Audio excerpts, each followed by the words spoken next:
Omori is a very interesting game. A game that is unique on the game market.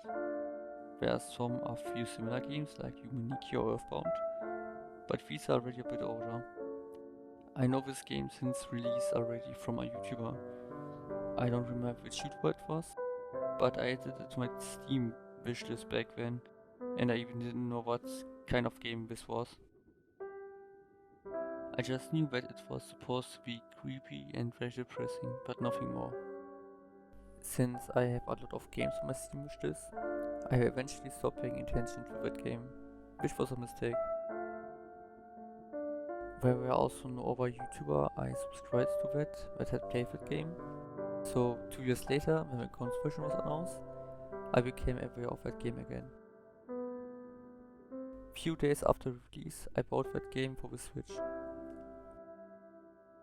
Since I was on vacation at the time, I had plenty of time to play it. I even had forgot to play with my Switch anyway, so I was kinda happy about it to use my Switch again. And so I also finished this game on vacation, and I was very strongly positively surprised. From its story, music, gameplay, presentation, just everything. In this video I just want to talk about this game. It's not a real review, I just want to make a video about this game. I will talk about the big aspects of the game and some extra stuff, and I'm gonna divide it into chapters. I will also try to put more effort into this video for a small channel like me. I also don't know how many people will watch this video, but with more than 100 views and some comments, I would be satisfied.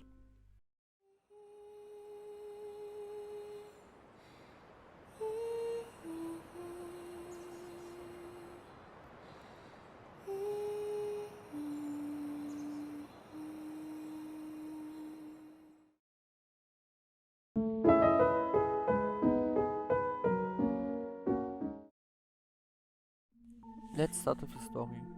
I will try not to tell any spoilers from the game, so I won't tell too much and also not in detail. You start the game in white space as Omori, and when you manage to get out here, you meet your friends. You are in a fantasy world and have fun with your friends at first, until one of your friends gets lost, and so your journey begins in this fantasy world, and you must search for your friends as are awesome. Why he disappeared in the first place, but this fantasy world really is, and what terrible traumas the main character has experienced, you must find out for yourself. I really don't want to tell too much, except that the story is very unique and I haven't seen this kind of story in any other game. Also, the game deals with themes of loss, depression and anxiety. The main character deals with his traumatic experiences in order to deal with them. The game also has several endings, you can probably guess what the endings will be. This game is at first glance quite harmless, but also has next to its fantasy world many horror scenes. So you can call this game as a horror RPG. If you should play this game as a person who has depression itself, I can honestly not answer this question. I think it depends more on the person. For me, this game honestly helped me more when it hurt me.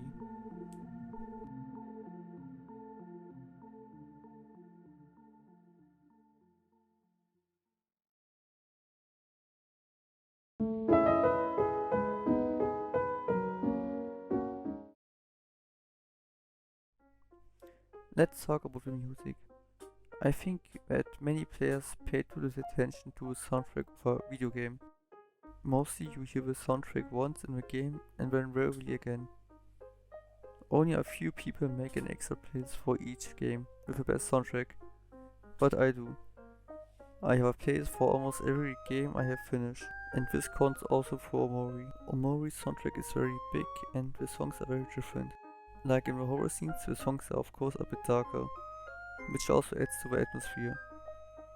On the overworld, the songs are more happy. Each boss has its own soundtrack, and yeah, just listen to that.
all songs from this video are from Omori, so you can have an impression yourself.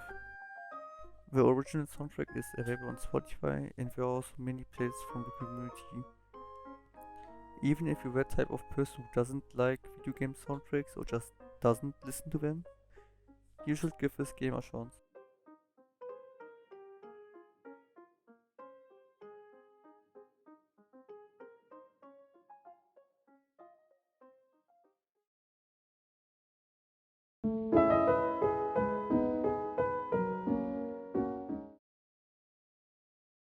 Let's talk about the gameplay and have a lot to say.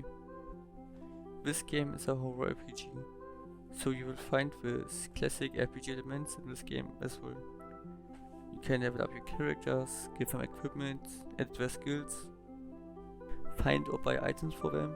So at first glance it's a normal 2D RPG. The combat system doesn't do much new, but it works well. There's a rock, scissors, paper system with emotions. So with skills or item called toys here, you can give emotions to your teammates or enemies. This makes it easier to defeat difficult bosses. This can also be used by the enemy, because they can also give you emotions or not let their own emotion change.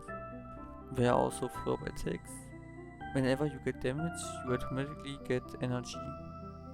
With this you can perform follow-up attacks when you perform a normal attack. This uses energy. If you have 10 energy points, you can use your ultimate.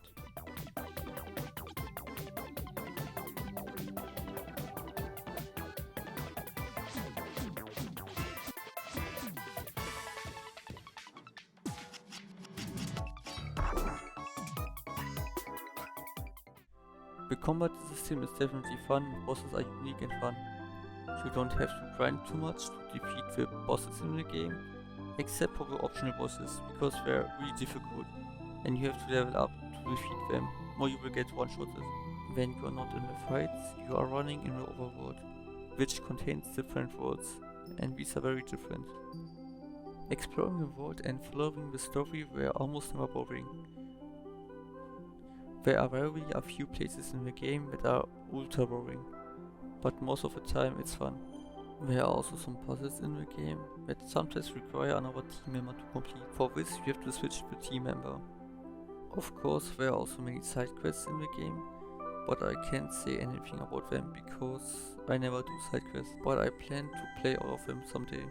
The game also has many secrets hidden in the world, and some of them can be very disturbing.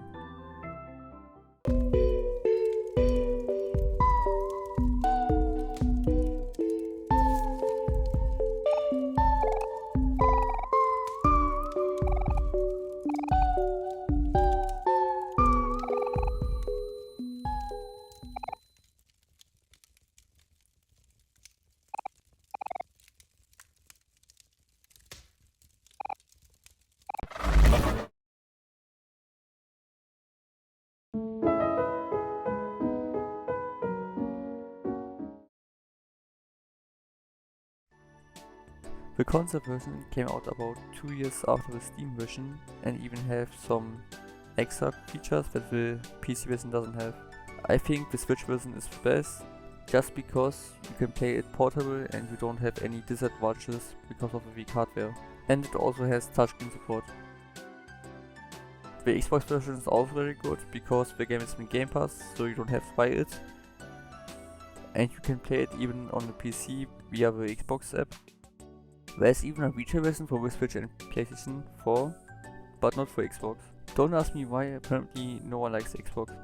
Like I said earlier, the console version has more content and a few changes. I'm gonna put a link in the video description so you can guys see the differences.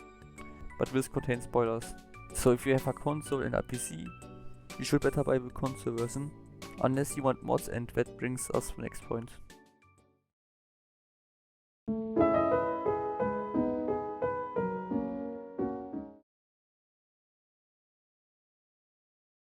If you have the Steam version of the game, then you can install mods. I have also done it and it's relatively easy. There are already a few mods of the game, but most of them are small changes to the gameplay or the look. Much more interesting are the mods that also bring content. Some examples are Verary and Ambient, both of which offer a lot of content. where every tells a new story that happens after a certain ending. There are new party members, a new area, new bosses, and enemies. What the overall ambient is, I will not explain it, because it contains too big spoilers. I would also recommend you to go to this mod page when we have the game finished, otherwise you can get spoiled a lot. So, should you play this game? This is really not an easy question to answer. It depends on you if you like to invest 21 hours in the game.